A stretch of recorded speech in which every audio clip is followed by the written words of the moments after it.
Olá pessoal, estamos aqui para mais um vídeo do nosso canal Dani Zoalá. Tudo bem? Tudo tranquilo com vocês? Hoje nós vamos falar de Nanambucu ou Nanamburucu. Antes de iniciarmos o nosso diálogo, a bênção para quem é de bênção, Cosa de O para quem é de Cosa de O, Mucuyu para quem é de Mucuyu, Colofé para quem é de Colofé, Saravá para quem é de Saravá, Mojuba para quem é de Mojuba, a bênção de todos. Nanã é uma orixá feminina, lógico, que representa a lama, o solo massapê, o solo fértil, o solo que tudo cresce, tudo se desenvolve. Então, a Nanã, nós temos essa característica. Ela é representada pelos manguezais, ela é representada pelo solo gelatinoso, mole, que fica entre o encontro das águas salgadas e as águas doces.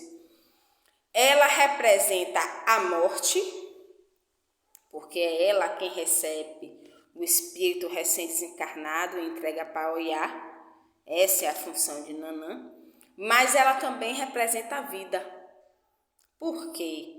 Existe um entom que explica isso. Nanã, ela está ligada ao início da criação do mundo, à formação do planeta, à formação do planeta Terra, de todo o universo.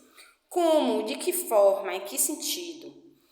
Quando Orumilá deu a Adjalá e Obatalá a tarefa de criar cabeças, de moldar cabeças de várias formas e tipos, era preciso algum material que pudesse formar o corpo dessas cabeças e receber o Emi, o sopro da vida de Orumilá.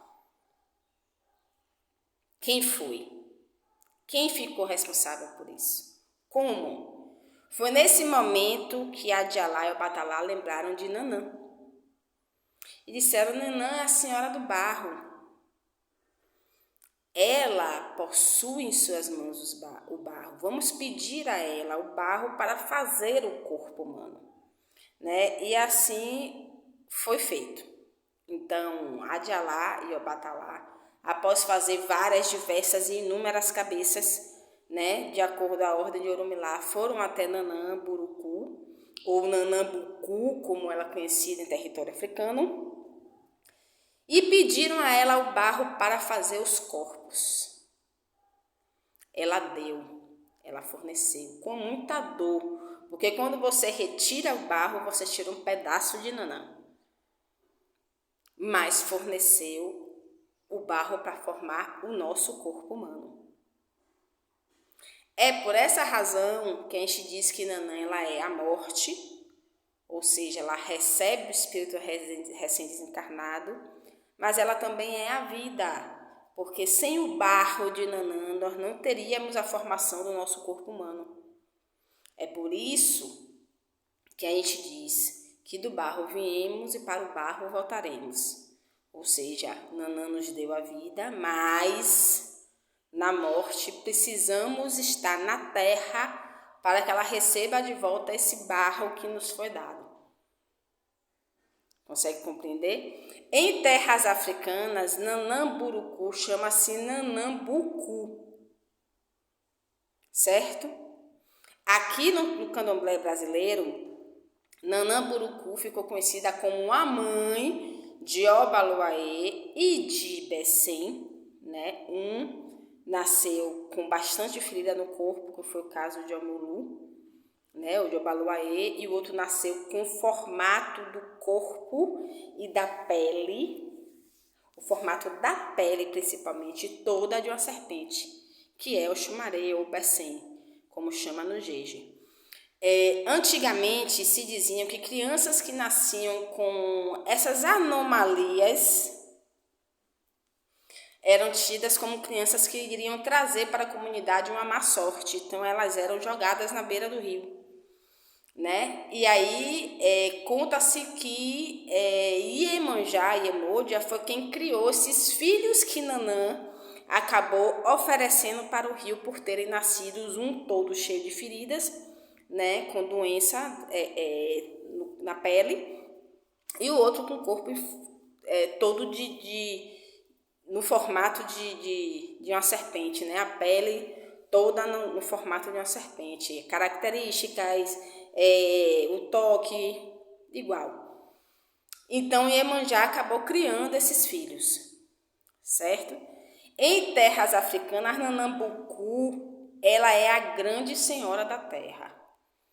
Ela é a grande senhora do universo. Ela é reconhecida como a matriarca, né, de Obaloaê, de Bessem, né, até do próprio Xangô se fala da possibilidade de ter uma ligação entre eles, mas não se tem certeza, né? Mas se reconhece Nanambucu como a genitora dessas duas divindades específicas, que é Obaloaê e Bessem, ou Xumaré, né? O culto de Nanambucu em terras africanas é um culto extremamente feminino. A homem não participa de nada, participa, assim como o culto de Gueledés, né, das Iamis, participa, mas não é responsabilidade masculina o cuidado do templo de Nanambucu, os alimentos que é ofertados para Nanambucu, a roupa que se utiliza em Nanambucu. Nada disso é de responsabilidade masculina, é tudo de responsabilidade feminina, certo? As mulheres que são iniciadas para Nanambucu, elas só se tornam sacerdotisas, isso em terras africanas, quando elas entram no estágio de menopausa, certo? Porque algum problema com sangue, alguma coisa assim? Não é por isso não. É porque eles enxergam Nanambucu como uma grande senhora, uma orixá muito, mas muito antiga, que está ligada à formação do barro, da terra, do chão que a gente pisa. Então Nanã, ela tem essa ligação. Nanã, ela é ligada ao solo massapê, ao terreno fértil, né? Ela tá ligada à questão da lama, ela tá ligada à questão da terra mesmo que a gente pisa. Mas a terra não é do orixá Onile? Sim, a parte interna da terra. Eu tô falando do lugar que a gente pisa, bota o pé. Ali é a representação de Nanã, entende? Então Nanã, ela é o solo que você anda. Ela representa a morte, porque recebe os orixás assim que eles desencarnam, mas representa a vida, porque é quem nos deu o barro para a formação do nosso corpo. Então, Nanã, ela é extremamente importante, tanto quando se nasce, quanto se morre. E ela representa um ciclo, né? Ou seja, do barro viemos, para o barro voltaremos. Essa é a importância de Nanã.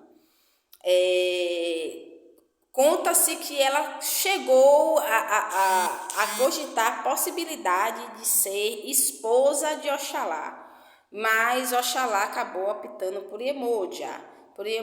Assim conta a oralidade antiga nos terreiros de Candomblé, certo? Desde então, Nanã seguiu sozinha.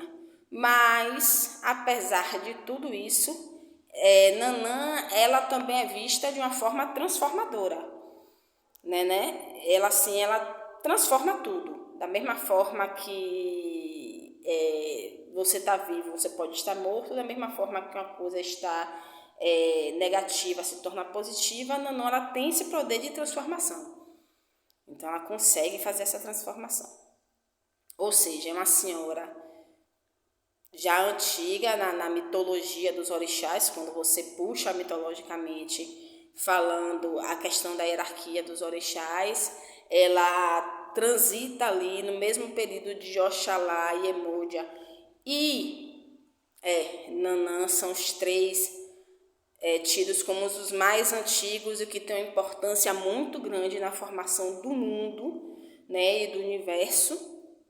E Nanã, ela é esse berço, ela é o berço do solo massapê, da lama, do solo fértil, que tudo dá, tudo produz, tudo que se planta cresce. Então, ela tem essa característica da questão da prosperidade de tudo que se planta.